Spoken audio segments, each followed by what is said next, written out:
ಮಧ್ಯಾಹ್ನ ವೇದ ಜೈ ಬಲೋ ಭಾರತ್ ಮಾತಾಕ್ಕೆ ಸನ್ಮಾನ Shri H D Kumaraswamy ಅವರಿಗೆ, ನರೇಂದ್ರ ಮೋದಿ ಅವರಿಗೆ, ದೇವೇಗೌಡರಿಗೆ, ನಿಮಗೆ ವೇದಿಕೆ ಮೇಲೆ ಆಸೀನರಾಗಿರ್ತಕ್ಕಂಥ ಸನ್ಮಾನ ಶ್ರೀ ನಾಡಕಂಡು ಪ್ರಭು, ನಮ್ಮೆಲ್ಲರ ರೈತರ ಕಣ್ಮಣಿ, ನನ್ನ ಜೀವನದ ಆಶಾ ದೀಪ ಆಗಿರ್ತಕ್ಕಂಥ ಸನ್ಮಾನ ಶ್ರೀ ನನ್ನ ಅಣ್ಣರಾದ ನಮ್ಮ ಎಚ್ ಡಿ ಕುಮಾರಣ್ಣವರೇ, ವೇದಿಕೆ ಮೇಲೆ ಆಸೀನರಾಗಿರ್ತಕ್ಕಂಥ ಮಾಜಿ ಸಚಿವರಾಗಿರ್ತಕ್ಕಂಥ ಅವ್ರದೇ ದಾಟಿಯಲ್ಲಿ ಹೆಸರು ಮಾಡಿರ್ತಕ್ಕಂಥ ನಮ್ಮ ಡಾಕ್ಟರ್ ಶ್ರೀ ಅಶ್ವಥ್ ನಾರಾಯಣ ಅವರೇ, ಹಾಗೂ ವೇದಿಕೆ ಮೇಲೆ ಆಸೀನರಾಗಿರ್ತಕ್ಕಂಥ ಸನ್ಮಾನದ ಸಂಸದರಾಗಿರ್ತಕ್ಕಂಥ ಎಸ್ ಮುನಿಸಮ್ಮಣ್ಣವರೇ, ವೇದಿಕೆ ಮೇಲೆ ಮತ್ತೊಬ್ಬ ಸ್ನೇಹಿತರು ಆಗಿರ್ತಕ್ಕಂಥ ನಮ್ಮೆಲ್ಲರ ಆಶಾಕಿರಣ ಆಗಿರ್ತಕ್ಕಂಥ ಇದೇ ಲೋಕಸಭಾ ಅಭ್ಯರ್ಥಿಯಾಗಿ ಇರ್ತಕ್ಕಂಥ ನಮ್ಮ ರವಿ ಕುಮಾರ್ ಶಾಸಕರಾದ ರವೀಣ್ಣವರೇ, ಹಾಗೂ ವೇದಿಕೆ ಮೇಲೆ ಆಸೀನರಾಗಿರ್ತಕ್ಕ ಮತ್ತೋರ್ವ ನಮ್ಮ ಸ್ಟಾರ್ ಅಂತ ಹೇಳ್ಬೋದು, ನಮ್ಮೆಲ್ಲರ ಒಂದು ಕೋಲಾರ ಜಿಲ್ಲೆಯ ಆಶಾಕಿರಣ ಅಂತ ಹೇಳ್ಬೋದು. ಅಲ್ಲಿ ನಗ್ತಾ ಇದ್ದಾರೆ ನೋಡಿ ಅವರು, ನಿಮ್ಮನ್ನ ಜಿ ಕೆ ವೆಂಕಟೇಶ್ವರ ಸಾಹೇಬ್ರೆ, ಹಾಗೂ ವೇದಿಕೆ ಮೇಲೆ ಮತ್ತೊಬ್ಬ ಶಾಸಕರಾಗಿರ್ತಕ್ಕಂಥ ಇಂಚಿರ ಗೋವಿಂದರಾಜನವರೇ, ಹಾಗೂ ನಿಮ್ಮೆಲ್ಲರ ಶಾಸಕರು ಆಗಿರ್ತಕ್ಕಂಥ ಸಕಲೇಶ್ವರನ ನಮ್ಮ ಅಣ್ಣ ಸಮಾಜ ಆಗಿರ್ತಕ್ಕಂಥ ಸಿಮೆಂಟ್ ಮಂಜು ಅವರೇ, ಹಾಗೂ ವೇದಿಕೆ ಮೇಲೆ ಆಸೀನರಾಗಿರ್ತಕ್ಕಂಥ ನಮ್ಮ ಕೆ ಎಸ್ ಮಂಜುನಾಥ್ ಗೌಡ್ರೆ, ಹಾಗೂ ನಮ್ಮ ವರ್ತೂರ್ ಪ್ರಕಾಶ್ ಅವರೇ, ಹಾಗೂ ಜೆ ಕೆ ಕೃಷ್ಣಾರೆಡ್ಡಿಯವರೇ, ಹಾಗೂ ನಮ್ಮ ವರ್ತೂರ್ ಪ್ರಕಾಶ್ ಆಯ್ತು. ಸೊ ಅದೇ ರೀತಿ ನಮ್ಮ ವೆಂಕಟೇಶ್ ಅವರೇ, ನಮ್ಮ ಸಿಕಲ್ ರಾಮಣ್ಣವರೇ, ನಮ್ಮ ಮಹಿಳಾ ಸಂಘದ ಅಧ್ಯಕ್ಷರಾಗಿರ್ತಕ್ಕಂಥ ರಶ್ಮಿ ರಾಮೇಗೌಡ್ರೆ, ನಮ್ಮ ಸಿ ಎಂ ಆರ್ ಶ್ರೀನಾಥಣ್ಣವರೇ, ಹಾಗೂ ನಮ್ಮ ಸಿಗಳಿ ಸಿಂಧು ಅವರೇ, ಊಡಿ ವಿಜಯಣ್ಣವರೇ, ಹಾಗೂ ನಮ್ಮೆಲ್ಲರ ಕೆ ವಿ ಶಂಕರಪ್ಪನವರೇ, ಹಾಗೂ ನಮ್ಮ ಸಂಪಂಗಣ್ಣವರೇ, ವೆಂಕಟಮಣ್ಣವರೇ, ಹಾಗೂ ಎಂ ನಾರಾಯಣಸ್ವಾಮಣ್ಣವರೇ, ಅಧ್ಯಕ್ಷರಾಗಿರ್ತಕ್ಕಂಥ ಡಾಕ್ಟರ್ ವೇಣುಗೋಪಾಲ್ ಅವರೇ, ಹಿಂದೆ ಕೂತಿರ್ತಕ್ಕಂಥ ಎಲ್ಲ ಮಹನೀಯರಿಗೂ, ಮುಂದೆ ಕೂತಿರ್ತಕ್ಕಂಥ ಎಲ್ಲ ಮಾಧ್ಯಮ ಮಿತ್ರರಿಗೂ, ಹಾಗೂ ಎಲ್ಲ ನನ್ನ ಕಾರ್ಯಕರ್ತ ಬಂಧುಗಳಿಗೆ ನಮಸ್ಕರಿಸುತ್ತಾ, ಇವತ್ತಿನ ಏನು ಈ ದೊಡ್ಡ ಬೃಹತ್ ಸಭೆಯನ್ನ ಈ ಮುಳಬಾಗಿಲು ತಾಲೂಕಲ್ಲಿ ನಾವು ಹಮ್ಮಿಕೊಂಡಿದ್ದೀವಿ. ತಮ್ಮೆಲ್ಲರಿಗೂ ಗೊತ್ತಿದೆ, ಇವತ್ತಿನ ನಮ್ಮ ಅಭ್ಯರ್ಥಿಯಾಗಿರ್ತಕ್ಕಂಥ ನಮ್ಮೆಲ್ಲರ ಅಭ್ಯರ್ಥಿ NDA ಅಭ್ಯರ್ಥಿಗೆ ಪರವಾಗಿ ಮತ ಕೇಳಲಿಕ್ಕೆ ಬಂದಿದ್ದೀವಿ. ಇವತ್ತು ಬೃಹತ್ ಮೆರವಣಿಗೆ ಮೂಲಕ ಇವತ್ತು ಸಂಜೆಯ ಕಾರ್ಯಕ್ರಮನ ಏರ್ಪಡಿಸಿ ಮಾಡಿದ್ವಿ. ಸೊ ನೀವೆಲ್ಲರೂ, ನಾನೇನು 2-3 ದಿವಸದಿಂದ ನಿಮ್ಮ ಪಂಚಾಯತಿಗೆ ಬಂದು ನಿಮ್ಮನ್ನು ಕೇಳ್ಕೊಂಡ್ವಿ, ಇವತ್ತು ಕಾರ್ಯಕ್ರಮ ಇದೆ, ಬನ್ನಿ ಅಂತ ಒಂದು ಸಹಸ್ರಾರು ಸಂಖ್ಯೆಯಲ್ಲಿ ನೀವು ಬಂದಿದ್ದೀರಿ. ಇದು ಯಾರು ನಾವು ತಂದ ಜನ ಅಲ್ಲ, ಇವೆಲ್ಲ ನೀವು ಬಂದಿರ್ತಕ್ಕಂಥ ಜನ. ನೀವು ನಮಗೆ ಪ್ರಾಮಿಸ್ ಮಾಡಬೇಕು, ನಾವು 4 ಜನ ಮಾತಾಡ್ತೀವಿ. ನಾನಾದ್ಮೇಲೆ ಮುನಿಸಮ್ಮಣ್ಣವರು, ಅಶ್ವಥ್ ನಾರಾಯಣ ಮತ್ತು ಕುಮಾರಣ್ಣ ಮಾತಾಡ್ತಾರೆ. ಅಲ್ಲಿ ತನಕ ನೀವು 1 ಗಂಟೆ ಕಾಲ ನನ್ನ ಜೊತೆ ಇರ್ಬೇಕಂತ ಕೇಳ್ಕೊಂತ ಇದ್ದೀನಿ. ಇವತ್ತಿನ ಪರಿಸ್ಥಿತಿ, ರಾಜಕಾರಣದ ಪರಿಸ್ಥಿತಿ ಹೇಗಿದೆ, ಹೇಗಾಗ್ತಾ ಇದೆ ಅಂತ ತಮಗೆಲ್ಲರಿಗೂ ಗೊತ್ತಿದೆ. ಈ ಕಾಂಗ್ರೆಸ್ ಈ ಬಿಟ್ಟಿ ಗ್ಯಾರಂಟಿಗಳನ್ನ ಕೊಟ್ಟು ನಮ್ಮನ್ನು ಸೋಮಾರಿತನ ಯಾವ ರೀತಿ ಮಾಡಿದೆ ಅಂತ ಗೊತ್ತಿರಲಿ. ಸ್ನೇಹಿತರೆ, ಇಡೀ ಭಾರತ ದೇಶಕ್ಕೆ ಇವತ್ತು ಆದಾಯವನ್ನು ಕೊಡ್ತಕ್ಕಂಥ ನಮ್ಮ ಸೌತ್ ಇಂಡಿಯಾ, ಇವತ್ತೇನು ನಮ್ಮ ರಾಜ್ಯಗಳಲ್ಲಿ ಕರ್ನಾಟಕ ರಾಜ್ಯ ನಂಬರ್ 1 ಆಗಿದ್ವಿ. ಇಡೀ ದೇಶಕ್ಕೆ ನಾವು ಇಡೀ ಕೊಡುಗೆಯನ್ನ ನಾವು ಈ ರೀತಿ ಕೊಡ್ತಾ ಇದ್ವಿ ಇವತ್ತು. ಆದ್ರೆ ಈ ಒಂದು ಸರ್ಕಾರ ಬಂದು ಇಡೀ ನಮ್ಮ ಕರ್ನಾಟಕ ಜನರನ್ನ ಮತ್ತು ಮಹಿಳೆಯರನ್ನ ಕೈಯಡ್ಡೋ ಪರಿಸ್ಥಿತಿಗೆ ತಂದಿದೆ. ಇವತ್ತು ಭೂಮಿ ಕೈಯಡ್ಡೋ ಪರಿಸ್ಥಿತಿ ಬಂದಿದ್ದೀವಿ. ಪ್ರತಿ ತಿಂಗಳು ಅವ್ರು ಹಾಕುವಂತ ಒಂದು ಏನು ಗ್ಯಾರಂಟಿಗಳನ್ನ ಈ ಮಟ್ಟಕ್ಕೆ ತಂದಿದ್ದೀವಿ. ಇವತ್ತು ನಾವು ಯಾವ ವ್ಯಕ್ತಿ ಯಾವ ಮನೆಯಲ್ಲಿ ನಾವು ದುಡ್ಡು ತಿನ್ನುವಂತಕ್ಕಂಥ ಶಕ್ತಿ ಬೆಳೆದದೋ ಆ ಮನೆ ಅಭಿವೃದ್ಧಿವಾಗಿರ್ತದೆ. ಆದ್ರೆ ಯಾವುದೇ ಬಿಟ್ಟಿ ಕಾರ್ಯಕ್ರಮ ನಾವು ಯೋಚನೆ ಮಾಡಿ ಅದು ಕಾಯುವಂತ ಪರಿಸ್ಥಿತಿ ಏನ್ ಬಂದಿದೆ. ಈ ಬಿಟ್ಟಿ ಕಾರ್ಯಕ್ರಮಕ್ಕೆ ಮೋಸ್ಟ್ಲಿ ಎಲೆಕ್ಷನ್ ಆದ್ಮೇಲೆ ಇದು ಒಂದು ಹವಾ ಕಮ್ಮಿ ಆಗುತ್ತೆ. ಬಹುಶಃ ನನ್ನ ಪ್ರಕಾರ ನಿಲ್ಲಿಸ್ತಾರೆ. ಯಾಕಂದ್ರೆ ಈಗಾಗಲೇ ಗೊತ್ತಾಗಿದೆ, ದೇಶದ ಅಭಿವೃದ್ಧಿಗೋಸ್ಕರ ಮೋದಿ ಬೇಕು. ಇವತ್ತು ಅಂತ ಮೋದಿ ಅವರನ್ನ ನಮ್ಮ ಕರ್ನಾಟಕದ ಒಂದು ರಾಜ್ಯದ ರೈತರು, ನಮ್ಮ ಅಪ್ಪಾಜಿ ದೇವೇಗೌಡರು ಒಪ್ಕೊಂಡಿದ್ದಾರಂತೆ. ಅವ್ರ ಮನಸ್ಸು ಹೇಗಿರ್ಬೇಕದು ನಮ್ಮ ರಾಜ್ಯಕ್ಕೋಸ್ಕರ ಅಲ್ಲ, ನಮ್ಮ ರಾಷ್ಟ್ರಕ್ಕೋಸ್ಕರ ನಾವೆಲ್ಲ ಅಭಿವೃದ್ಧಿ ಆಗ್ಬೇಕಾದ್ರೆ ಈ ದೇಶಕ್ಕೆ ಮತ್ತೊಮ್ಮೆ ಅಧಿಕಾರ ಮೋದಿಜಿ ಅವರು ಬೇಕಾಗುತ್ತೆ. ಸೊ ಇದರಿಂದ ಕಾಂಗ್ರೆಸ್ಗೂ ಗೊತ್ತು ನಾವು ಗೆಲ್ಲಲ್ಲ. ಬಟ್ ಆದ್ರೂ ನಮ್ದು ಒಂದು ಸೀಟ್ ಇರ್ಲಿ, ನಮ್ದು ಒಂದು ಟವಲ್ ಇರ್ಲಿ ಅಂತ ಟವಲ್ ಹಾಕಿದ್ದಾರೆ. ಈ ಕಾಂಗ್ರೆಸ್ ಬಗ್ಗೆ ಗೊತ್ತಿದೆ ಏನೇನು ಅವಾಂತರ ನಡೀತಾ ಇದೆ, ಯಾವ ರೀತಿ ನಡೀತಾ ಇದೆ ಅಂತ. ಬಹುಶಃ ಯಾರೋ ಮನೆ ನಮ್ಮ ನಾಯಕರೊಬ್ರು ಮಾತಾಡ್ತಾ ಇದ್ರು, ಕುಮಾರಸ್ವಾಮಿ ಅವ್ರ ಬಗ್ಗೆ ಮಾತಾಡ್ತಾ ಇದ್ರು. ಬಹುಶಃ ಮುಳುಬಾಗದ ಕೆಲವು ನಾಯಕರು ಏನ್ ಮಾತಾಡ ಮೋದಿ ಬಗ್ಗೆ ಮಾತಾಡ್ತಾವ್ರೆ. ಈ ಚಿಕ್ಕ ಪಂಚಾಯತಿ ಲೀಡರ್ ಕೂಡ ಮೋದಿ ಬಗ್ಗೆ ಮಾತಾಡ್ತಕ್ಕಂಥ ಅವಶ್ಯಕತೆ ಬಂದ್ಬಿಟ್ಟಿದೆ ಅದಲ್ವಾ. ಯಾರೋ ಒಬ್ರು ಮಾತಾಡ್ತಾ ಇದ್ರು, ಇವತ್ತು ಊರು ಬಿಟ್ಟು ಊರಿಗೆ ಹೋಗಿದ್ದಾರೆ. ಬಹುಶಃ ಮುಂದಿನ ದಿವಸ ಅಫ್ಘಾನಿಸ್ತಾನಕ್ಕೂ ಪಾಕಿಸ್ತಾನಕ್ಕೆ ಹೋದ್ರು ಹೋಗ್ಬೋದು ಕುಮಾರಸ್ವಾಮಿ ಅಂತ ಒಬ್ರು ಹೇಳ್ತಾ ಇದ್ರು.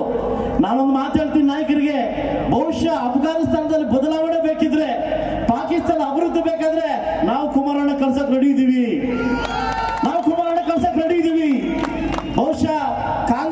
ಸ್ಥಿತಿಗತಿ ಏನಾಗಿದೆ ಅಂತ ತಮಗೆಲ್ಲ ಗೊತ್ತಿದೆ. ಒಂಥರ ಈ DK ಶಿವಕುಮಾರ್ ಮತ್ತು ಸಿದ್ದರಾಮಯ್ಯ ಈ ಸುದೀಪ್ ಇದ್ದಂಗೆ ಈ ಬಿಗ್ ಬಾಸ್ ಅಲ್ಲಿ ನಿಮ್ಗೆ ಗೊತ್ತಿರ್ಬೋದು. ಮೊನ್ನೆ ಟಿಕೆಟ್ ಕೊಡ್ಬೇಕಾದ್ರೆ ಏನೇನ್ ನಡೀತು ಐ ಡ್ರಾಮಾ ಅಂತ. ನಮ್ಮ ಕೋಲಾರದ ಮಾನ ಮರ್ಯಾದೆ ಒಂದು ಟಿವಿಗಳಲ್ಲಿ ಹರಾಜ್ ಮೇಲೆ ಹರಾಜ್ ಹಾಕಿದೆ. ಬಹುಶಃ ಸಿದ್ದರಾಮಯ್ಯ ಎಲ್ಲ ಕಡೆ ಹೇಳ್ತಾ ಇದ್ದಾರೆ ಬಿಜೆಪಿ ಮತ್ತು JDS ಅಪವಿತ್ರ. ಬಹುಶಃ KH ಮುನಿಯಪ್ಪ ನೋಡಿ ಹೇಳ್ಬೇಕಾಗುತ್ತೆ ಅಪವಿತ್ರ ನಿಮ್ದ ನಮ್ದ ಅಂತ.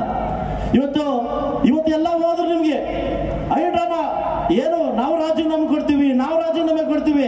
ನಾನು ವೇದಿಕೆ ಒಂದು ಪ್ರಶ್ನೆ ಕೇಳ್ತೀನಿ ನಾಯಕರಿಗೆ, ನೀರಿಗಾಕಿ ರಾಜೀನಾಮೆ ಕೊಡಕ್ ಹೋದ್ರ? ರೈತರಿಗಾಗಿ ರಾಜೀನಾಮೆ ಕೊಡಕ್ ಹೋದ್ರ? ಅಭಿವೃದ್ಧಿಗೆ ದುಡ್ಡು ಬಂದಿಲ್ಲ ಅಂತ ರಾಜೀನಾಮೆ ಕೊಡಕ್ ಹೋದ್ರ?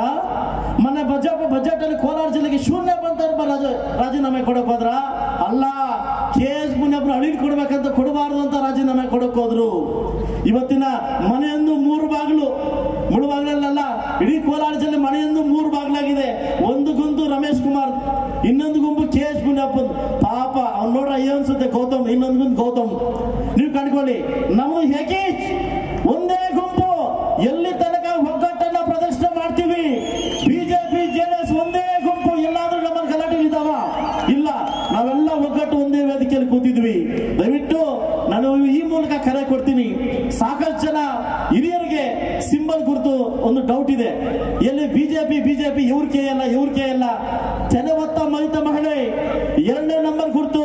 ಇದಕ್ಕೆ ವೋಟ್ ಹಾಕೋ ಮುಖಾಂತರ ನಮ್ಮ NDA ಅಭ್ಯರ್ಥಿನ ಗೆಲ್ಲಿಸ್ಕೊಡ್ಬೇಕು ಅಂತ ಹೇಳ್ತಾ, ಬಹುಶಃ ನಾನು ಕುಮಾರಣ್ಣ ಬಗ್ಗೆ ನೀವು ಏನು ಹೇಳಂಗಿಲ್ಲ. ಕುಮಾರಣ್ಣ ಬಗ್ಗೆ ಗೊತ್ತು, ಇಡೀ ಕರ್ನಾಟಕ ರಾಜ್ಯ ಜನ ಕುಮಾರಣ್ಣನ ಆಶೀರ್ವಾದ ಮಾಡಕ್ ಕಾಯ್ತಾವ್ರೆ. ಇವತ್ತು ಭಾರತ ದೇಶದಲ್ಲಿ ಮೋದಿಯವರ ಸರ್ಕಾರದಲ್ಲಿ ಕುಮಾರಣ್ಣ ಏನಾದ್ರೂ ಕೇಂದ್ರ ಮಂತ್ರಿ ಆದ್ರೆ ಬಹುಶಃ ನಮಗೆಲ್ಲ ಎಷ್ಟು ಆರೋಗ್ಯಕರವಾಗಿರುತ್ತೆ ಅನ್ನೋದನ್ನ ನೀವು ಯೋಚನೆ ಮಾಡಬೇಕು. ಮುಳುಬಾಗಿಲು ತಾಲೂಕು ಜನಕ್ಕೆ ನಾನು ಕೈ ಮುಗಿದು ಭಿಕ್ಷೆ ಕೇಳ್ತಾ ಇದ್ದೀನಿ. 97,000 vote plus 2,800 vote, 1 lakh vote ನೀವು ಕೊಟ್ಟಿದ್ದೀರಿ. ನನ್ನ ಅಣ್ಣನ ಸಮಾಜ, ನನ್ನ ತಮ್ಮನ ಸಮಾಜ, ನನ್ನ NDA ಅಭ್ಯರ್ಥಿಗೆ, ನನ್ನ ಅಭ್ಯರ್ಥಿಗೆ ಇನ್ನೂ ಯಥೇಚ್ಛವಾಗಿ ಮತ ಕೊಡೋ ಮುಖಾಂತರವಾಗಿ ನನ್ನನ್ನು ಉಳಿಸ್ಕೊಂತೀರಿ. ಬಹುಶಃ ಇದರಲ್ಲಿ ಏನಾದ್ರು ಸೋತಿದ್ದೀನಿ ಅಂತಂದ್ರೆ ಬಹುಶಃ ನೆಕ್ಸ್ಟ್ ಅಭಿವೃದ್ಧಿಗೆ ನನಗೆ ಕುಂಠಿತವಾಗ್ತದೆ, ಮುಳುಬಾಗಿಲ ಹಣ ತರಲಿಕ್ಕೆ ನನಗೆ ಕುಂಠಿತವಾಗ್ತದೆ. ತಮಗೆ ಗೊತ್ತಿರ್ಲಿ, ಕಾಂಗ್ರೆಸ್ದ ಮೈಮಾಟ, ಕಾಂಗ್ರೆಸ್ದ ಯಾವ ರೀತಿ ಒಂದು ನಾಟಕ ಆಡ್ತೀನಿ ತಮ್ಗೆಲ್ಲ ಗೊತ್ತಿದೆ. ಎಲ್ಲ ಯಾರೊಬ್ಬ ಮಹಾನ್ ಬಾಬರು ಹೇಳ್ತಾ ಇದ್ರು, ಹೆಣ್ಣು ಮಕ್ಳು ಏನಾದ್ರು ಓಟ್ ಹಾಕಿಲ್ಲ ಅಂದ್ರೆ 2,000 ನಿಲ್ಲಿಸ್ತೀವಿ. ಏನ್ ನಿಮ್ಮ ಅಪ್ಪನ ದುಡ್ಡು ನಿಲ್ಲಿಸ್ತೀರಾ? ನಮ್ದೇ ತೆರಿಗೆ, ನಮ್ದೇ ದುಡ್ಡು, ನಮ್ಮ ಬಸ್ ಕೊಡ್ತಾ ಇದ್ದೀರಿ. ನೀವೇನಾದ್ರೂ ಹಾಕಿಲ್ಲ ಹೆಣ್ಮಕ್ಳಾದ್ರೆ 2,000 ನಿಲ್ಲಿಸ್ತೀವಿ. ನೀವ್ ಯೋಚನೆ ಮಾಡಿ, ಗಂಡು ಮಕ್ಕಳಿಗೆ ಎಣ್ಣೆ ರೇಟ್ ಜಾಸ್ತಿ ಮಾಡಿ ಹೆಣ್ಮಕ್ಳಿಗೆ 2,000 ಕೊಡ್ತಾವ್ರಿ.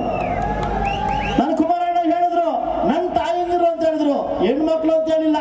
ನನ್ನ ತಾಯಿಂದಿರು ಈ ಗ್ಯಾರಂಟಿಗಳ ನಿಮ್ಮ ದಿಕ್ಕು ತಪ್ಪಿಸ್ತವ್ರೆ. ತಪ್ಪ ಮಾನ್ಯ ಮುಖ್ಯಮಂತ್ರಿಗಳ ನಿಮ್ಮೊಂದು ಮಾತು ಕೇಳ್ತೀನಿ, ನಿಮ್ಮ ಮುಳುಬಾಗ ತಾಲೂಕು ನಿಮ್ಮ ಕೊಡುಗೆ ಏನು ಅಭಿವೃದ್ಧಿ ದುಡ್ಡು ಕೊಟ್ಟಿದ್ರಿ ನನಗೆ? 2 ಬಜೆಟ್ ಅಲ್ಲಿ ಏನು ಕೊಟ್ಟಿದ್ರಿ ನನಗೆ? ಪಕ್ಕದ ಕೋಲಾರ ಕ್ಷೇತ್ರ SC amount, TSP SC amount 1.5 ಕೋಟಿ, ಬಂಗಾರಪೇಟೆಗೆ 1.5 ಕೋಟಿ, ನನಗೆ 33 ಲಕ್ಷ. ನಾನು ನಿನ್ನ ಪ್ರಜಾಪ್ರಭುತ್ವದಲ್ಲಿ ನಾನು MLA ಆಗಿಲ್ವಾ? ನಾನು JDS ಒಂದಿದ್ದಕ್ಕೆ ನಾನು ಖಂಡನೆ ಮಾಡ್ತೀರಾ ನಿಮಗೆ? ನೀವೇನ್ ಹೇಳ್ತೀರಿ? ನೀವು ಮಾತಾಡಿದ್ರೆ ಸೆಂಟ್ರಲ್ ಗೌರ್ಮೆಂಟ್ ನಮಗೆ ಮೋಸ ಮಾಡ್ತಾವ್ರೆ, ಸೆಂಟ್ರಲ್ ಗೌರ್ಮೆಂಟ್ ಮೋಸ ಮಾಡ್ತಾವ್ರೆ. ನೀವ್ ಮಾಡ್ತಕ್ಕಂಥ ಏನು? ನಿಮ್ಮ ಶಾಸಕರಿಗೆ 25 ಕೋಟಿ ಅನುದಾನ ಕೊಟ್ಟಿದ್ರಿ, ನಮ್ಗೆ 1 ರೂಪಾಯಿ ಕೊಟ್ಟಿಲ್ಲ. ಅವ್ರು ಯಾರ ಮಕ್ಕಳು, ನಾವ್ ಯಾರ ಮಕ್ಕಳು ಹಂಗಾದ್ರೆ? ನೀವು ಕರೆಕ್ಟ್ ಆಗಿದ್ರೆ, ನೀವು ನೀತಿ ನಿಯತ್ತಾಗಿದ್ರೆ ಎಲ್ಲಾ ಶಾಸಕರನ್ನ ಒಗ್ಗೂಡಿಸಿ ಕರೆಕ್ಟ್ ಹೋಗಿ. ಇಡೀ ಕರ್ನಾಟಕ ಸರ್ಕಾರ ನೀವು ಬೇರೆಲ್ಲ, ನಾವು ಬೇರೆಲ್ಲ. ನಾನು ಶಾಸಕನಾಗಿದ್ದೀನಿ, ನೀವು ಶಾಸಕರಾಗಿದ್ದೀರಿ. ನೀವು ಶಾಸಕರಾಗಿದ್ದಕ್ಕೆ ಮುಖ್ಯಮಂತ್ರಿ ಆಗಿದ್ದು. ಇವತ್ತು ಮುಳುಬಾಗಿಲು ತಾಲೂಕಿಗೆ ಎಲ್ಲಾ ಅಭಿವೃದ್ಧಿ ಕುಂಠಿತ ಮಾಡ್ತಾ ಇದ್ರಿ. ನಾವು ಮಾಡಿ ತಪ್ಪಾದ್ರೆ ಏನು? ಯಾವುದೇ ಮೈನಾರಿಟಿ ಅಮೌಂಟ್ ಎಲ್ಲರೂ ಹಂಚ್ಕೊಂಡ್ ಬಂದ್ರಿ, ನನಗೆ ಶೂನ್ಯ ಕೊಟ್ಟಿದ್ರಿ. ಯಾಕೆ ಇಲ್ಲಿ ಮೈನಾರಿಟಿ ಜನ ಇಲ್ವಾ? ಅವ್ರ ಅಭಿವೃದ್ಧಿ ಆಗ್ಬೇಕಾಗಿಲ್ವಾ? ಎಲ್ಲದರನ್ನ ಖಂಡನೆ ಮಾಡ್ತೀರಿ. ಎಲ್ಲಾ ಕ್ಷೇತ್ರಕ್ಕೂ, ಕೋಲಾರ ಕ್ಷೇತ್ರಕ್ಕೆ 10 ಕೋಟಿ ಕೊಟ್ಟಿದ್ರಿ ಮೈನಾರಿಟಿ ಅವರಿಗೆ. ಇಲ್ಲಿನ ಮೈನಾರಿಟಿ ಅವರಿಗೆ 1 ರೂಪಾಯಿ ಕೊಟ್ಟಿಲ್ಲ. ಈ ಮೈನಾರಿಟಿ ಜನ ಅರ್ಥ ಮಾಡ್ಕೋಬೇಕು, ಈ ದಲಿತರ ಅರ್ಥ ಮಾಡ್ಕೋಬೇಕು. ಒಬ್ಬ ದಲಿತ ವ್ಯಕ್ತಿಯಾಗಿ ಹೇಳ್ತಾ ಇದ್ದೀನಿ ನಿಮ್ಗೆ, ಇವತ್ತು ವೋಟ್ ಹಾಕ್ಬೇಕಾದ್ರೆ ಮತ್ತೆ ದಲಿತರು ಬೇಕು, ಮುಸ್ಲಿಮ್ಸ್ ಬೇಕು. ಹಣ ಕೊಡ್ಬೇಕಾದ್ರೆ ಯಾರು ಬೇಕಾಗಿಲ್ಲ. ಇವರಿಗೆ ಅವಶ್ಯಕತೆ ಬಂದಾಗ ಮಾತ್ರ ನಮ್ಮನ್ನು ಹಣ ಇಡೋದು. ಈ ಮುಸ್ಲಿಮ್ಸ್ ಅನ್ನು ಮುತ್ತುಟ್ಟಲ್ಲಿ, ಈ ಬೇರೆ ಕ್ಯಾಸ್ಟ್ ಮಣ್ಣಾಪುರಮಲ್ಲಿ ಅವಶ್ಯಕತೆ ಮಾತ್ರ ಅಡ್ಡಾಡ್ತಾರೆ, ಮತ್ತೆ ಬಿಡಿಸ್ಕೊಂಬರ್ತಾರೆ. ನೀವು ಯೋಚನೆ ಮಾಡ್ಕೊಳ್ಳಿ. ಪ್ರತಿ ದಿನ ಹೇಳ್ತಾರೆ ನುಡಿದಂತೆ ನಡೆದಿದ್ದೇವೆ. ಪೇಪರ್ಗಳಲ್ಲಿ ಪ್ರತಿ ಪೇಪರ್ ಓಪನ್ ಮಾಡಿ first first paper, second paper, third paper ಇವ್ರ ಮುಖಕ್ಕೆ ನೋಡಿದಾದ್ಮೇಲೆ ಮತ್ತೆ ನ್ಯೂಸ್ಗೆ ಹೋಗ್ಬೇಕು ನಾವು. ಇವರು ಬಿಟ್ಟಿ ಪ್ರಚಾರವನ್ನ ಈ ಕಾಂಗ್ರೆಸ್ ಸರ್ಕಾರಕ್ಕೆ ಅಂತ್ಯ ಆಡೋ ದಿವಸ 26ನೇ ತಾರೀಕು ನಿಮ್ಮ ಕೈಲಿದೆ ಸ್ನೇಹಿತರೆ. ಇಡೀ 26ನೇ ತಾರೀಕು ದೇಶದ ಭವಿಷ್ಯ ನಿಮ್ ಕೈಲಿದೆ. ದೇಶ ಪರವಲ್ಲ, ದೇಶ ವಿರುದ್ಧ. ನೀವು ದೇಶದ ಪರವಾಗಿ ವೋಟ್ ಮಾಡ್ತೀರೋ, ದೇಶ ವಿರುದ್ಧವಾಗಿ ವೋಟ್ ಮಾಡ್ತೀರೋ ಅನ್ನೋದ ನೀವು ತಿಳ್ಕೊಬೇಕು. ಬಹುಶಃ ನನ್ನ ಅಭ್ಯರ್ಥಿನ ಮುಖ ನೋಡಿರ್ಬೋದು ನೀವು. ಅಮಾಯಕ, ನಿಜವಾದ ಅಮಾಯಕ. ಯಾರು ಬೇಕಾದ್ರೂ ಎತ್ಕೊಂಡು ಹೋಗ್ಬೋದು. ನಮ್ಮ ಕ್ಯಾಂಡಿಡೇಟ್ ಯಾರು ಬೇಕಾ ಎತ್ಕೊಂಡು ಹೋಗ್ತಾ ಇರ್ಬೋದು ಅಂತ ಅಭ್ಯರ್ಥಿ ಪಾಪ. ಆದ್ರೆ ಗಲಿಬಿಲಿ ಅಭ್ಯರ್ಥಿ ಅಲ್ಲ. 2 ಸರಿ ಸೋತಿದ್ದಾನೆ ವ್ಯಕ್ತಿ. ಹೌದು, 2 ಸರಿ ಸೋತಿದ್ದಾರೆ. ಇವತ್ತು ನಾನು ಒಂದು ಕರೆ ಮಾಡ್ತೀನಿ, ಒಂದು ಕೂಗು ಹೇಳ್ತೀನಿ ರೈಟ್ ಕಮ್ಯುನಿಟಿವರೆಗೆ. ನೀವು ಹೇಳ್ಕೊಂಡಿದ್ದೀರಿ ಬಹುಶಃ ನನ್ನ ಮೇಲೆ ಒಬ್ಬ ಬೋವಿ ಕ್ಯಾಂಡಿಡೇಟ್ ಬಂದಿದ್ದ. ನನಗೂ ಎಲ್ಲ ಒಂದ್ ಕಡೆ ಭಯ ಆಯ್ತು, ಬೋವಿ ಜನಾಂಗೆಲ್ಲ ಓಟ್ ಹಾಕ್ಬಿಡ್ತಾರೆ ಅಂತ. ಇವತ್ತು ಪ್ರತಿ ಬೂತ್ ತೆಗೆದು ನೋಡಿ, ಎಲ್ಲಾ ಬೋವಿ ಜನಾಂಗದವ್ರು ನನ್ಗೆ ಓಟ್ ಹಾಕಿದ್ದಾರೆ. ಎಲ್ಲಾ ಬೋವಿ ಜನಾಂಗದವ್ರು ನನಗೂ ಓಟ್ ಹಾಕಿದ್ದಾರೆ. ಸ್ವಾಭಿಮಾನ ಬಲಗೈ ಜನಾಂಗದವ್ರು ಇದ್ರೆ ಇವತ್ತು ಋಣ ತೀರಿಸ್ಕೊಳ್ಳೋ ಟೈಮ್ ಬಂದಿದೆ. ಯೋಚನೆ ಮಾಡಿ, ಈ ಬೂಟಾಟಿಕೆಗಳಿಗೆ, ಈ ಪ್ರೆಸ್ ರಿಪೋರ್ಟ್ಗಳಿಗೆ, ಪ್ರೆಸ್ ಯೋಜನೆಗಳಿಗೆ ಏನೇನು ಕೊಡ್ತಾ ಇದ್ದವರು ಪ್ರೆಸ್ಗೆ, ಇದಕ್ಕೆಲ್ಲ ನಂಬಕ್ ಹೋಗ್ಬೇಡಿ. ದಯವಿಟ್ಟು ಯೋಚನೆ ಮಾಡ್ತಕ್ಕಂಥ ಪರಿಸ್ಥಿತಿ ಬಂದಿದೆ. ಕೋಲಾರ ಜಿಲ್ಲೆ ಅಭಿವೃದ್ಧಿ ಆಗ್ಬೇಕು ಅಂದ್ರೆ ಮತ್ತೊಮ್ಮೆ JDS BJP ಬೇಕು. ನೀವ್ ಯೋಚನೆ ಮಾಡಕ್ಕೆ ಬೇಕು. ನೀವೆಲ್ಲ ಯೋಚನೆ ಮಾಡ್ಕೊಂಡು ಮುಂಬರುವ ದಿನಗಳಲ್ಲಿ ನನ್ನ ಅಭ್ಯರ್ಥಿನ 26ನೇ ತಾರೀಕು ವೋಟ್ ಹಾಕೋ ಮುಖಾಂತರವಾಗಿ ನಾನು ಕುಮಾರಣ್ಣಗೆ ಪ್ರಾಮಿಸ್ ಮಾಡ್ತಾ ಇದ್ದೀನಿ. ಇವತ್ತು ನಾನು ನಿಮಗೆ ಭಾಷೆ ಕೊಡ್ತಾ ಇದ್ದೀನಿ. 8 ಕ್ಷೇತ್ರಕ್ಕಿಂತ ಹೈಯೆಸ್ಟ್ ವೋಟ್ ಇದ್ರೆ ಮಾತ್ರ ನಾನು ನಿಮ್ಮ ಮನೆ ಬಾಗಿಲು ಬರ್ತೀನಿ, ಬರಲ್ಲ. ಈಗಾಗಲೇ ನನ್ನ ಮನೆ ಬಿಟ್ಟು 22 ದಿವಸ ಆಗಿದೆ. 26 ನೈಟ್ ನಾನು ಮನೆಗೆ ಹೋಗ್ತೀನಿ.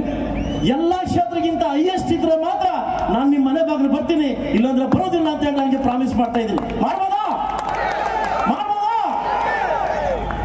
ಎಲ್ರಿಗೂ ಹೊಂದಿಸ್ತಾ 4 ಜನ ಮಾತಾಡ್ತಾರೆ, 3 ಜನ ಮಾತಾಡ್ತಾರೆ.